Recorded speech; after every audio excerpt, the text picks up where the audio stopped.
네, 안녕하십니까. 야, 이제 삼복더위도 다 지났네요. 이제 어떻게 보면 좀 있으면 이제 추석이 멀지 않고 처서가 멀지 않은 계절이 아닌가 생각을 합니다.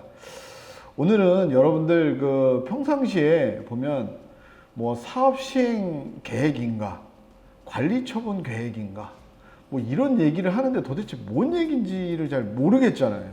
그래서 오늘은 제가 그 부분을 조금 쉽게 여러분들에게 공감이 되게끔 한번 말씀을 드려보는 시간을 갖도록 하겠습니다. 우리 한 PD는 사업 시행 계획인가 아시나? 처음 들어봤어요. 그래요? 네. 관리 처분 계획인가는요? 말만 들어봤다고. 그래요? 이런 게 있다. 네. 그렇구나.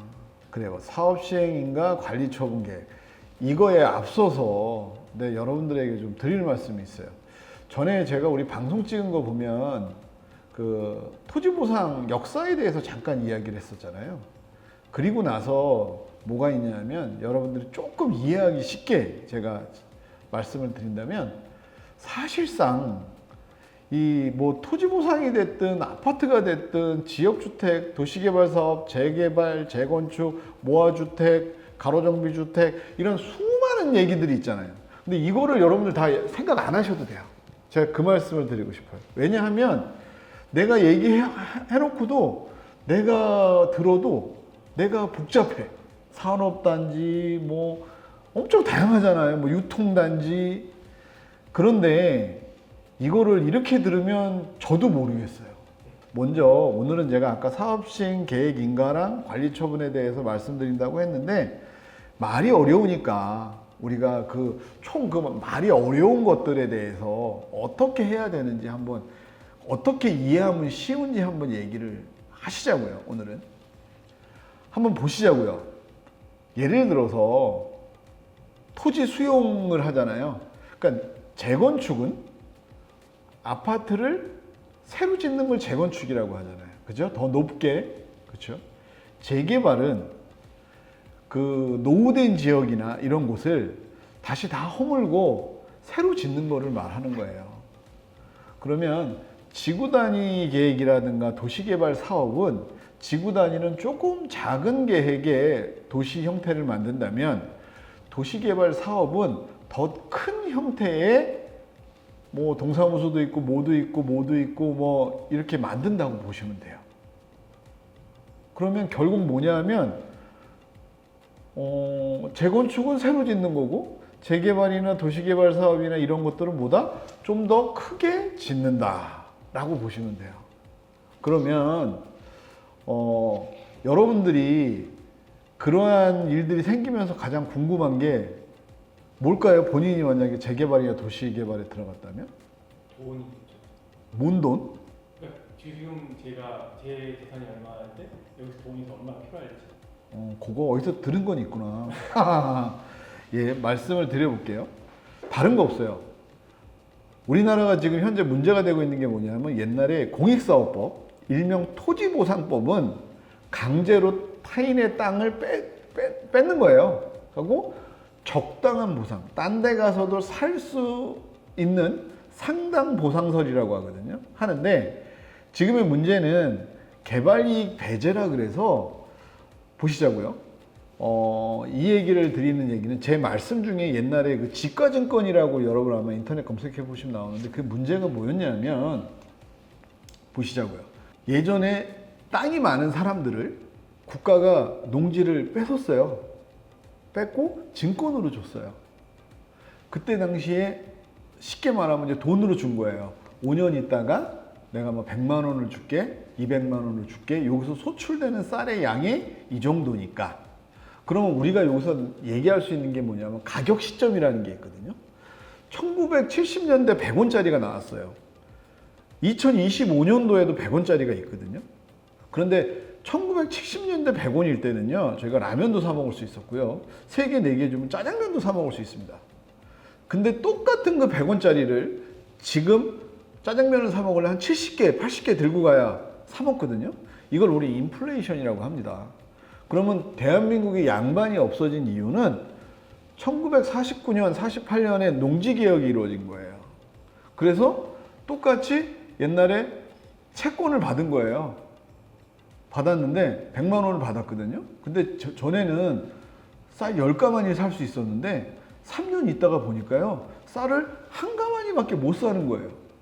전쟁이 나니까. 인플레이션이 올라갔잖아요. 쌀로 받는 게 아니라 돈으로 받는다고 했었잖아요. 그러면 어떤 일이 생기냐? 토지를 받은 사람들은 거저먹기가 되고, 맞잖아요. 돈으로 내니까. 그 지주들 또한 돈으로 하니까 그 땅에 대한 손실이 어마무시해졌던 거예요. 예. 그러면 재건축은 다시 짓는다고 했잖아요. 이렇게 보시면 공장은 산다는 50% 동의서, 땅을 팔 의향이 있다든가 땅에 뭐 약식 계약을 했다든가 이렇게 50%만 확보가 되면 나머지 50%를 강제로 수용할 수 있는 거예요. 재개발 같은 경우는요, 약 토지 그 주민의 3분의 2, 토지의 50%를 가지면요, 그 땅을 강제로 수용할 수 있는 거예요. 이 모든 것들이 다 똑같아요. 지역주택조합은 95%를 땅을 계약하거나 동의서를 받으면 나머지 5%에 대해서 내가 팔기 싫어도 강제로 할 수 있는 거예요. 이게 뭐냐? 공익사업법이에요. 그러면 국가가 하면 어떠냐? 국가는 그냥 하면 돼요. 네, 국가는 하면 돼요. 이게 뭐냐면 민간 사업이 꼈을 때는 아까 말하는 동의율이 필요한 거고요. 국가는 그냥 강제로 하면 되는 거예요. 이제 이해되셨나요? 그러면 이런 얘기는 아니 사업계획인가랑 관리처분 얘기한다 놓고 뭘 그렇게 돌아가 라고 지금 얘기하실 수 있잖아요. 그러면 사업시행 계획인가에 대해서 말씀드리면 사업시행 계획인가는 건축의 그 상세 설계도라고 보시면 돼요. 그러니까 이 설계도를 어디로부터 허가를 받냐면 시군구청으로부터. 저희가 공원은 이렇게 질 거고요. 여기는 뭐를 어떻게 하겠고요. 몇 층 질 거고요. 어떻게 하겠습니다. 이 전체적인 거를 시군구청에다 보고하는 거를 사업계획시행인가라고 하는 거예요. 그게 과연 사업이 타당하다. 그럼 사업시행계획인가에 도장을 찍어주는 거예요. 그러면 거의 이 사업은 간다라고 보시면 된다고 보면 되는 거예요.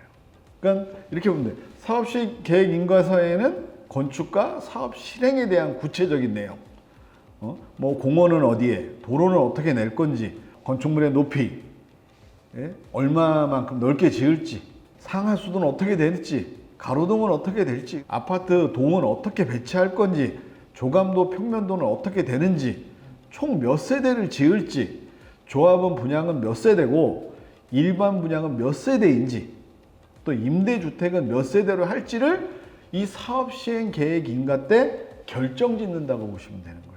거의 모든 디테일이 다 들어가 있다고 봐도 과언이 아닌 거예요.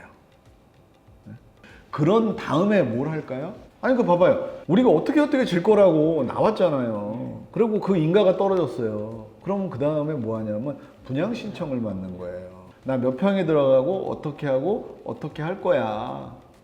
이렇게 들어가는 거예요. 그런 다음에 그래 들어간다고 했어? 그러면 그 다음에 궁금한 게 뭘까요? 아니 나 아파트 들어간다고 생각했는데 돈 얼마 들어가는지 궁금하지 않아요? 그게 바로 관리처분계획인가예요. 몇 명이 들어왔고 몇 명이 분양이 됐고 또 앞으로 일반 분양은 어떻게 해야지 이 가격이 나올 거 아니에요. 그래서 말씀드리는 거예요. 왜냐하면 종전 자산평가, 종후 자산평가 이렇게 보시면 돼요. 우리가 이 땅이 100만 원입니다. 누구는 그냥 뭐 여러 가지 말할 필요도 없어. 5명의 친구가 있는데 한 친구는 30만 원을 투자하고 한 친구는 20만 원을 투자하고 나머지 친구는 뭐 15만 원 해갖고 100만 원이 맞춰졌다고 치자 이거예요. 그래서 우리가 일을 1년간 해서 200만 원이 됐어요. 그러면 어떻게 합니까? 그 돈을 나눠 가져야 되겠죠. 그러면 뭐다? 내가 투자한 거에 2배로 나눠 가질 수 있잖아요. 그런데 만약에 원금을 까먹었어. 50만 원이 남았어. 그럼 어떻게 된다? 손해난 것만큼 덜 갖고 가야 된다. 이게 바로 여러분이 아는 종전 자산평가와 종후 자산평가라는 거예요. 그게 뭐냐? 내가 예전에 종전에 그냥 개인주택에 살고 있었는데 이 주택이 2억이라고 합니다. 근데 저 34평 아파트가 4억이래요. 일반 우리 조합원 분양가가. 그럼 얼마 내야 돼? 2억 내는 거예요. 근데 내가 전에 살고 있던 주택이 5억이래. 저 아파트 4억이래. 그럼 어떻게 해야 돼요? 그렇죠. 그거예요. 종전 자산평가와 종후 자산평가는 내가 최초에 있는 자본, 그러니까 이게 돈이라고 보면 돼요. 집도 돈이잖아요. 현금으로 주는 게 아니라 대물로 준다 그래요. 땅으로 준다고 하잖아요. 그러니까 종전 자산평가와 종후 자산평가는 말을 어렵게 생각하실 게 아니라 결국은 내가 갖고 있는 원금이 얼마고 나중에 내가 들어올 주택이 얼마냐. 거기에 맞춰서 돈을 내기도 하고, 그리고 얼마 전에 있었던 모 건설사가 뭐 목걸이도 주고 그랬잖아요. 그렇죠? 그렇듯이 지역주택조합이라는 게 뭐냐면 일반인들이 아파트를 질 수 있습니까? 못 지죠. 그래서 업무 대행사라는 걸 합니다. 그리고 그 사업의 주체는 누구냐?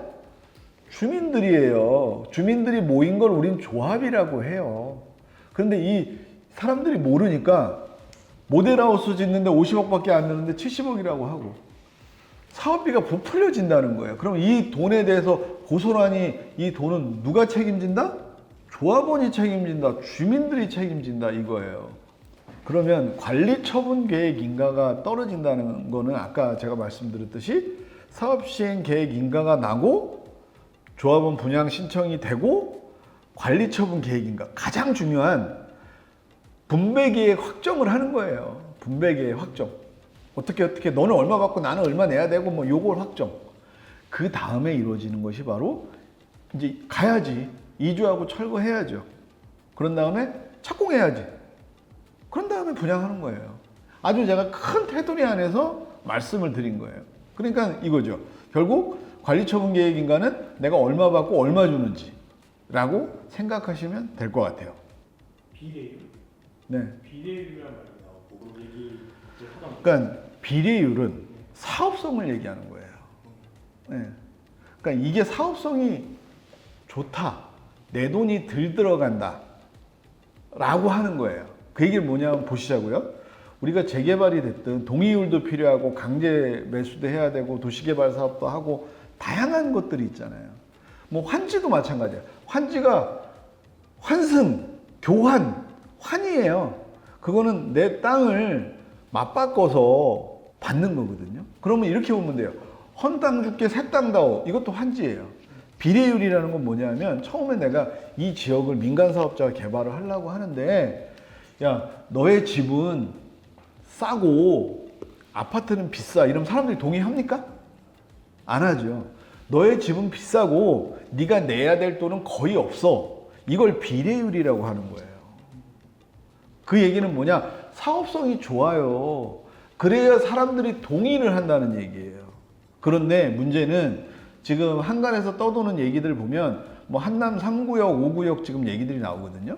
그 얘기는 아까 관리처분 계획이 되고 나서는 거의 확정적인데도 불구하고 여기에 보면 기타 약정이 있어요. 뭐 공사비 증액으로 인한 뭐로 인한 이것 때문에 계속 공사가 멈춘다든가 스톱이 되거나 하면 그거에 대한 이율이나 지연이자 이런 것들이 다 고스란히 소송을 통해서 지금 조합원들한테 전가가 된다는 거예요. 그래서 이런 부분에서 확정을 해야 된다는 부분을 하는 거예요. 아니 지금 제가 하고 있는 성남구역만 해도 개인들이 지금 약 2억에서 4억 정도를 내야 되거든요. 이분들이 그 집에서 30년, 40년, 50년을 사셨어요. 그런데 시골 어르신들이 과연 이게 쉬운 얘기가 아닌 거예요. 그러니까 내가 지금까지는 집이 좀 모양이 안 좋아도 살았는데 저 아파트를 하면서 3억, 4억을 내래요. 국평 34평 받는데 85제곱미터. 그럼 이 양반들이 대출 받아갖고 내가지고 그거 이자 낼 수 있어요? 결국 팔아야 되고 결국 그 지역이 아닌 다른 지역에 가야 되고 이거는 그렇게 하면 안 되는 거예요. 이건 이주 정착으로서의 잘못된 계획인 거예요. 그렇지 않으면 투기 세력으로 본다는 건데 그거는 합리적이지가 않아요. 지금 현재 문제가 되는 게 압구정 현대아파트도 마찬가지인 거예요. 보면 좀 말이 안 돼요. 아니 그게 어떻게 주택입니까? 대한민국에 그렇게 부자들이 많습니까? 물론 젊은 사람들의 허세를 내기 위해서 뭐 그런 건 있을지 몰라도 지금 거기에 사셨던 분들은 문제가 얼마나 많냐면 처음에 샀던 분들이 뭐 10억에 샀다고 쳐요. 그럼 뭐 50억, 60억, 뭐 80억 된다며요. 그 양도세 어떡할 건데? 자기 분담금 어떡할 건데? 그 사람들은 서울 나가면 죽는 줄 알아요. 오늘 얘기 드린 부분은 이거예요. 사업 시행 계획인가? 란 무엇인지, 그리고 관리 처분 계획은 무엇인지에 대해서 말씀을 드린 것 같아요. 그리고 아까 말씀하신 비례율에 대해서는 처음에 이들을 옹호하기 위해서는 비례율을 상당히 좋게 잡고 나중 가면 갈수록 비례율은 안 좋아진다 라고 보시면 될 것 같습니다.